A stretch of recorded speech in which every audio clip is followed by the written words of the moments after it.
ডেঙ্গুর যে উপদ্রব বেড়ে গেছে এই জলাবদ্ধতার কারণেই তো ডেঙ্গুর উপদ্রব বেড়ে গেছে। এই জন্য আমরা চাচ্ছি যে পানিটা যেন ওরা নিষ্কাশনের ব্যবস্থা করে দেয়, আমরা যেন ভালোভাবে যাতায়াত করতে পারি।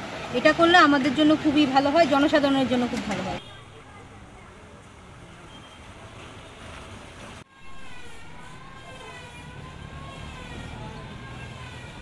আমরা এখান থেকে যাই, কলেজে যাওয়া আসা করি, চাকরি করি। এদিক দিয়ে মনে করেন বহুত দিন ধরে এই যে রাস্তাটার মধ্যে অল্প বৃষ্টিতে পানি জমে যায়, তারপরে এই ভারী বৃষ্টি হলে তো একবার বাইর হওয়া যায় না।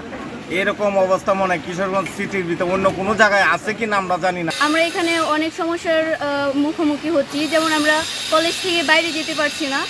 সেই বিষয়ে কলেজের সামনে অনেক পানি জমা হয়, কিন্তু এর কোনো প্রতিকার হচ্ছে না। কলেজ থেকে যদিও অনেকবার আবেদন করা হয়েছিল, কিন্তু সেগুলো মূল্যায়ন করা হয়নি। যেমন হোস্টেলে অনেক সামান্য বৃষ্টিতে অনেক পানি জমা হয়, আমরা হোস্টেল থেকে বাইরে বের হতে পারি না, প্রাইভেটে যেতে পারি না, সামান্য খাবারের জন্য দোকানেও যেতে পারি না।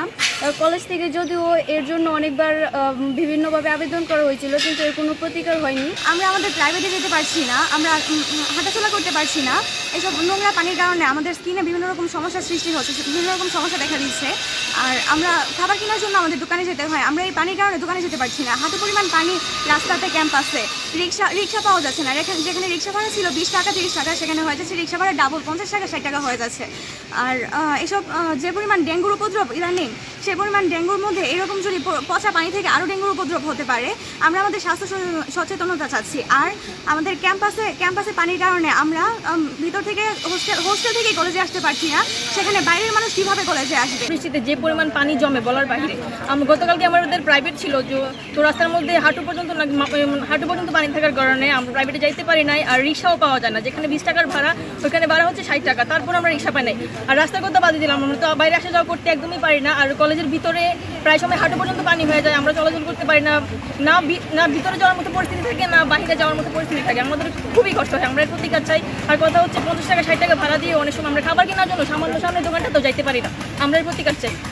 এক মহিলা হাসপাতালে নিয়ে যাচ্ছে, বাচ্চা হবে। এই রাস্তার মধ্যে মেয়ের অনেক কষ্ট হয়েছে। এই পানির জন্য আমরা হাঁটতে পারি না। নৌকাবাসী তথা এই পৌরসভাবাসী আমরা আজকে পানিবন্দী, বহু কষ্ট করতেছি।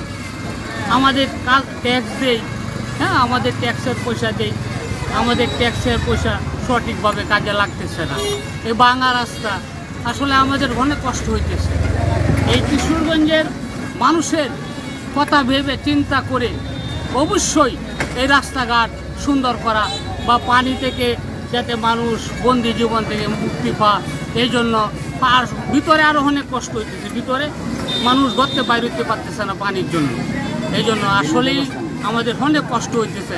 হ্যাঁ, মানবিক কারণে হলো এই সমস্যা সমাধান করা অতীব জরুরি বলে আমি মনে করি।